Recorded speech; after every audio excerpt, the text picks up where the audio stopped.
Dale, meus brothers, e aí, vamos que vamos para mais uma? Como sempre, direto e reto, hoje a gente vai falar o seguinte, cara.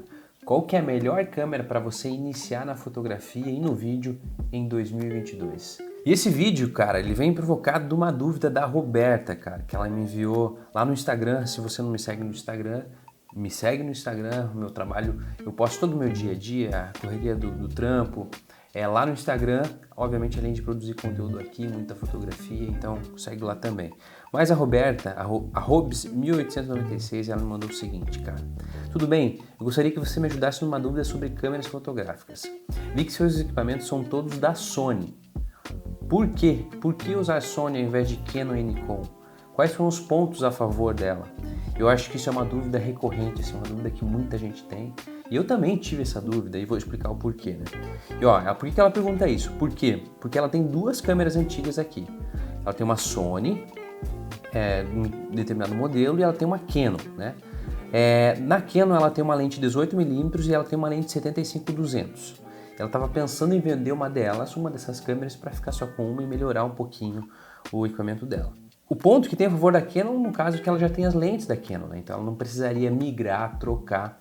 Mas ela tem um ponto a favor da Sony, que é o seguinte: a câmera Sony dela é um modelo superior à Canon, é mais recente, então tem essa questão. Porém, a Sony ela tem que mandar arrumar a placa, tem uma questão eletrônica lá que a câmera está parada e precisa consertar. E aí ela perguntou, na tua opinião, o que você acha que mais vale a pena, qual dos sistemas ela deve manter? Olha que pergunta difícil, mas vamos tentar explicar isso para vocês, e vou tentar explicar isso para vocês justificando por que eu uso Sony hoje, né? Por que eu migrei para Sony. E eu também tive essa dúvida, porque meu início, cara, eu trabalhava apenas com fotografia, eu comecei fotografando. Então no início eu só fotografava, eu comecei fotografando e eu tinha um sistema da Nikon, né? Minhas lentes eram todas Nikon, câmeras da Nikon, e elas me atendiam muito bem. Eu tinha na época uma D800, que é uma full frame sinistra, até hoje uma baita câmera, e uma D750, que ainda é uma câmera atual, né? Isso já fazem, sei lá, 7 anos, né? E eu tinha 24-70, 70-200, 2.8, 16-35, todas as lentes primes, né? 51.4, da Nikon tinha bastante lentes legais, né? Equipamentos bons mesmo, flash e tudo. Mas o que acontece, cara? Quando eu comecei a trabalhar para o audiovisual, quando eu comecei a migrar para o audiovisual, a câmera, no caso a Nikon, eu sentia que ela não me entregava tudo o que eu precisava. E nessa época tinha acabado de ser lançada a Sony A7S, que é uma câmera, meus amigos, que simplesmente revolucionou o mercado e mudou o mercado. Essa câmera ela se diferenciava justamente por conta do look que ela tinha, né, da possibilidade de look de cinema, uma colorização, um perfil de cor mais lavado, né, que você poderia fazer uma pós-produção, uma colorização pós e ter um resultado ainda melhor. E o que era um grande diferencial dessa câmera? Ela era um sistema mirrorless, um sistema sem espelho, sem o pentaprisma que tem nas câmeras DSLRs, as câmeras antigas, assim por se dizer, né? Na época quais eu tinha. Então esse sistema mirrorless, ele diminuiu a distância, né, do espelho, no caso, do sensor, para com a lente, possibilitando melhorias na tecnologia, deixando a câmera mais compacta, deixando a câmera com uma sensibilidade ainda melhor de ISO, né? Então, essa câmera enxergava no escuro. Essa câmera mudou muito o mercado justamente por conta dessas questões que eu acabei de falar. Mas, além disso, a Sony vinha com uma tecnologia nova, vinha com um formato novo e entregava um pouco mais do que as outras na época não entregavam. Que era o quê? Os 120 frames por segundo gravando em Full HD. Então, o que acontece? Eu tinha um sistema que para fotografia era o melhor sistema do mundo. Nikon, cores lindas, né, o RAW, arquivo em RAW incrível, mas de fato pro vídeo, cara, eu sentia uma necessidade, eu sentia que faltava alguma coisa, né? Então eu vou pontuar aqui com vocês alguns dos pontos que na época me fizeram migrar de sistema, e eu não me arrependo, até hoje estou com o sistema Sony. Por quê, velho? Porque eu preciso de um sistema híbrido. Eu preciso de um sistema que me atenda para fotografia e para audiovisual. Então eu preciso de uma câmera híbrida que faça bem as duas coisas. Então isso também é um assunto que a gente pode discutir, né? Mas vamos lá. Por que eu uso Sony ao invés da Nikon? Na época, o autofoco da Sony era também um grande diferencial. Tinha sido acabado de lançar a Sony A6300, que eu vou pegar aqui para mostrar para vocês. Ó, tinha acabado de ser lançada a Sony... Cadê o foco? Vamos lá. A Sony A6300, ó. Essa aqui é uma câmera já de fabricação antiga, mas é uma câmera incrível, porque ela tem um sistema de autofoco muito rápido. Esse sistema que eu estou usando aqui de autofoco é justamente o sistema da Sony. Tem um reconhecimento facial aqui, ó. Eu me aproximo da lente, eu volto, ele reconhece meu rosto e faz essa focagem de forma automática. O sistema da Nikon não me entregava isso, não me oferecia isso. Não tinha um sistema de autofoco confiável, era totalmente manual. Assim como é no cinema, isso não é algo ruim. Até hoje o cinema utiliza isso, as publicidades utilizam isso. Enfim, o cara que é filmmaker também, ele pode trabalhar, usar o foco manual e deve entender como o foco manual funciona. Mas esse sim, o autofoco eficiente que a Sony entregavam na época, para mim era um grande diferencial. A Nikon não tinha isso e a Canon também não tinha esse autofoco que funcionava tão bem, beleza? A outra questão que eu falei é os 120 frames por segundo. O que isso significa? Vamos lá. Para fazer slow motion, para fazer câmera lenta, a gente precisa ter vários frames por segundo. Para dar uma sequência normal de movimento, nós precisamos ter 24 frames por segundo para ter 1 segundo de vídeo. Então são 24 fotogramas, 24 fotografias. Na fotografia a gente tem um frame apenas. No vídeo nós precisamos de 24 frames por segundo para dar a sensação de movimento. Então se eu crio uma timeline de 24 frames por segundo e eu tenho um take captado a 120 frames por segundo, vocês estão entendendo a correlação que existem frames sobrando? Ou seja, eu posso diminuir a velocidade da minha imagem aplicando slow motion em até 5 vezes. Mas vamos lá, não vamos complicar, vamos seguir daqui. Então isso também era um grande diferencial, a capacidade que as câmeras da Sony entregavam de slow motion, velho, de fazer aquela câmera lenta maravilhosa, beleza? Outra coisa que eu já comentei anteriormente, que é um grande diferencial da 7S, que é uma câmera que eu tive também, é a sensibilidade, é o ISO, né? Então a proximidade dessas câmeras, do sensor dessas câmeras com as lentes possibilitou que elas tivessem um desempenho ainda melhor em baixa luz, os sensores cada vez mais bem desenvolvidos, né? Para ter uma sensibilidade incrível em baixa luz. Então isso também é um diferencial dessas câmeras. E o próprio sistema mirrorless. O que é o sistema mirrorless, né? Então é um sistema sem espelho, né? Então as câmeras DSLRs, elas têm aqui um pentaprisma, um sistema de reflexão de espelhos, e aqui em cima você olha e você vê de fato o reflexo que entra pela lente. Aqui, ó, vocês vão notar que essa câmera, ela já está aqui, ó. O que está aqui já é o sensor dela. Vamos lá, foco. Aí, ó, por sinal tem sujeira. Olha como tá sujo o sensor, tem que limpar. Então, aqui nós já temos de fato o sensor direto da câmera. Isso possibilitou que a câmera ficasse ainda mais compacta, a câmera ficasse ainda menorzinha, ó, como é pequena. Porque ela não tem que ter um sistema de pentaprisma, um sistema de cortina que levanta. Então, é um sistema novo, um sistema mais moderno, um sistema mais atualizado, mais leve, mais compacto. Isso para mim também é um grande diferencial. Na época, minha mochila com os equipamentos da Nikon dava uma média de 28 quilos. Então viajar com isso era difícil, era muito pesado. E com o sistema Sony eu consegui baixar para 18, 20 quilos, porque as lentes também são um pouco mais leves, né? Então a portabilidade vem nessa sequência, equipamentos menores, mais até discretos, né, pequenininho, né, até uma modelagem nova, assim. Acho que a Sony despontou no mercado, ela conseguiu, sabe, achar uma brecha diferente que as outras, que a Canon e Nikon já consagradas não estavam vendo no mercado. Hoje, se não me engano, a Canon tem uma parcela de mercado de 60% das câmeras ainda Canon do mundo, a Sony ultrapassou com 20% e a Nikon, sei lá, está indo em terceiro com 12%. E aí vem a sequência Fujifilm, enfim, várias outras marcas, né? Mas a Canon até hoje, de fato, é a líder de mercado. E o que acontece, velho?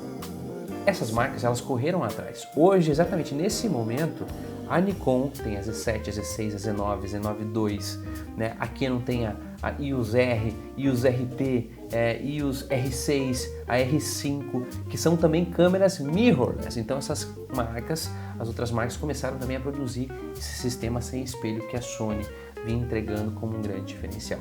Seguindo, um outro ponto contra, né, no caso, que desse sistema novo, um ponto contra até hoje das câmeras da Sony é a questão do alto preço das lentes, né? As lentes, elas eram mais caras do que as lentes da Nikon e da Canon. Por quê? Porque era um bocal diferente, uma montagem diferente, né? Eram já lentes feitas para o sistema mirrorless, mas isso também ocorre hoje com a Canon, tá? E com a Nikon. Então, se você comprar o sistema mirrorless, os sistemas das câmeras da Canon, por exemplo, sem espelho, você vai ter que comprar um adaptador para você poder usar o sistema de lente da Canon, que é o EF. Tranquilo até aqui? Vamos seguindo, tá? Então isso era um ponto contra da Sony frente às outras marcas por conta dos altos preços. Como também é um sistema novo, a gente não tinha tantas opções de lentes, né? Então não tinha tantas lentes disponíveis no mercado para o sistema mirrorless Sony, era bem limitado. Eu gravei um vídeo aqui falando da 1635 f4, né, e mostrando hoje as opções que a gente tem de grandes angulares para a Sony. Antes a gente só tinha uma opção que era 1635 da Zeiss, que eu tive essa lente também. Então isso também era um ponto contra, né? A durabilidade também eu conto como fator contra da Sony frente à Nikon, frente à Canon. De fato, elas são câmeras menores, assim, eu acho que, cara, a Nikon, Canon, tipo, é tanque de guerra, assim, né? São câmeras pro resto da vida. Então, eu também senti essa certa fragilidade da Sony frente a essas outras duas marcas. Então, bora de fato agora dar para vocês as duas opções que a gente tem hoje de custo-benefício para quem quer começar na fotografia e no vídeo. Vamos discutir essas duas opções, mas são opções bem interessantes que entregam bastante. Bora lá, vamos ver a primeira câmera, que é a seguinte, cara. A primeira câmera é essa Canon EOS Rebel SL3. Então, primeira coisa que a gente tem que notar aqui é o seguinte: essa câmera é no sistema DSLR ainda, tá vendo que tem essa parte aqui em cima, ó? Justamente é por conta do pentaprisma, do sistema de espelho que você tem que ter para ver o reflexo da lente ali. Já na mirrorless não existe mais isso. A imagem que a gente vê não é o reflexo da lente ali, já é uma imagem totalmente digital. Trazendo esse paralelo, né? Isso aqui é um sistema um pouco mais antigo, não significa que ele é melhor nem pior do que o outro sistema, mas ele é um sistema um pouco mais antigo. Mas é uma câmera incrível para você começar. Por quê? Você tem uma opção de lentes absurdas, né? Então aqui não tem muita opção de lente, como eu falei. As lentes são ótimas. Por exemplo, uma grande angular para essa câmera, que é um sistema cropado, é uma 10-18, tem essa 18-55 do kit, tem uma 50 1.8 que você pode comprar, que é bem acessível para essa câmera. Então você já consegue comprar uma 75-300, que é uma teleobjetiva para você que quer ter um zoom diferenciado. E é uma câmera de $750, né? Ela já grava em 4K e ela também consegue gravar em Full HD em até 60 frames por segundo, né? Ou seja, ela consegue fazer um slow motion legal. O que também é um grande diferencial dessa câmera é que essa câmera ela já grava em 4K, né? Então já tem uma qualidade, uma dimensão de arquivo, uma qualidade bem legal, bem satisfatória. Além disso, ela também tem a telinha que flipa, que vira, então para você vlogar é bem interessante. E o que é legal? O autofoco dessa câmera também é muito bom. Ela tem um reconhecimento facial, né? Então se você fizer um traqueamento, se você se movimentar no vídeo, ela vai acompanhar você. Então é uma câmera excelente, tanto para fotografia quanto para vídeo. Para fotografia ela tem um sistema de foco bem interessante, que funciona muito bem. Ela não tem uma sensibilidade de ISO tão boa assim, você talvez vai poder trabalhar no máximo com ISO até 1600. O ISO determina a sensibilidade com qual tua câmera enxerga e capta a luz. Então tem um vídeo aqui no canal falando só sobre ISO, o que o ISO faz na nossa imagem. Mas essa é uma câmera ideal, cara, para quem quer começar, para quem quer ter um sistema mais acessível de lentes, né? Então você vai conseguir começar, já vai conseguir comprar umas lentes um pouco mais baratas, mais acessíveis, uma câmera bem interessante. Agora, se o teu negócio é mais vídeo do que fotografia, teu interesse é mais pelo vídeo, mas você também quer fotografar, eu vou trazer para você uma outra opção de câmera mirrorless, que é bem interessante, né?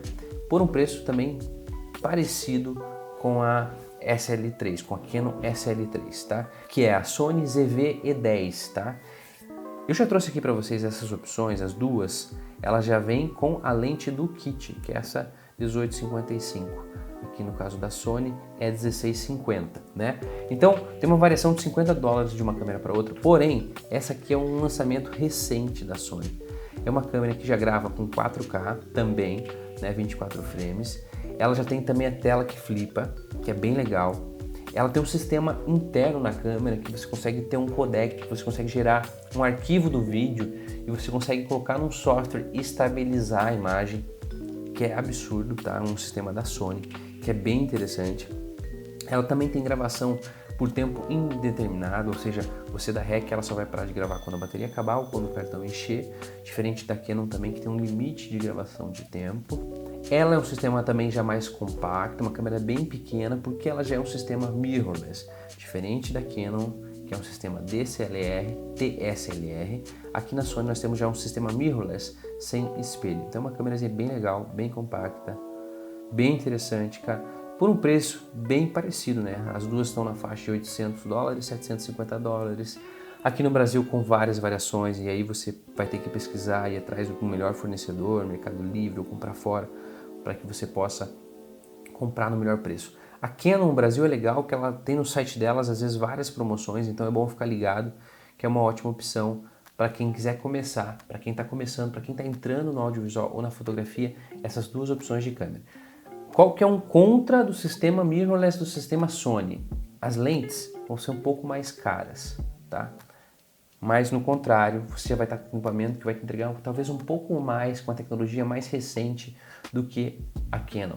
Porém, se você é mais a fotografia, o vídeo não é tanto tua praia, talvez a Canon seja uma ótima opção para você entrar na fotografia e conseguir ter acesso a mais lentes, porque com certeza você vai pegar essa câmera na mão, seja qual delas for, e essa 1650 ou a 1855, como é o caso da Canon, a partir de um determinado momento vai ser pouco para vocês quando vocês começarem a dominar de fato a técnica fotográfica, a técnica audiovisual. Beleza? Então, respondendo a pergunta, voltando lá, respondendo a pergunta aqui da nossa amiga, que esse é o nosso objetivo, respondendo a pergunta da Roberta, eu acho que no caso dela, como ela já tem lente e ela vai ter que mandar arrumar a Sony, eu manteria esse sistema que ela tem da Canon, porque essas lentes ela vai poder usar, no caso também para outras câmeras. Então eu acho que no sistema dela, que é fotografia, eu acho que eu continuaria de Canon e vai te atender muito bem. Agora, vamos lá, só para a gente fechar e concluir esse vídeo, cara. Hoje, essa diferença de tecnologia do que um equipamento entrega com relação ao outro, já foi nivelado. Então a Sony assumiu a dianteira nas mirrorless, no sistema sem espelho, mas hoje as outras marcas já chegaram junto, já investiram também e estão entregando equipamentos todas no mesmo nível. Então assim, eu sempre gosto de trazer uma relação para os meus alunos na universidade e aqui para vocês no YouTube, cara, que a câmera, ela é uma ferramenta, bem como o martelo é para o prego. Então não adianta nada você dar um carro de Fórmula 1 para uma pessoa que dirige mal. Ela não vai ser um piloto, não é isso que vai fazer dela um piloto. Não adianta nada você pegar a guitarra do Jimi Hendrix e dar para alguém que não manja de guitarra. Então, se você pegar o Jimi Hendrix e dar para ele uma guitarra mais ou menos mediana, ele ainda vai tirar muito som. Então, não é a ferramenta, mas sim o cara que está atrás dela, a cabeça pensante que está atrás dela, que de fato vai melhorar a qualidade da nossa imagem. Fechou? Videozão, hein? É nóis, obrigado. Se inscreva no canal, comenta aqui embaixo, cara. Deixa o joinha, isso é importante pra caramba, para que a mensagem chegue para mais pessoas e a intenção é essa, velho. Vamos dividir, vamos falar da fotografia, vamos viver o nosso sonho. E mais um dia, mais um dólar. Até a próxima.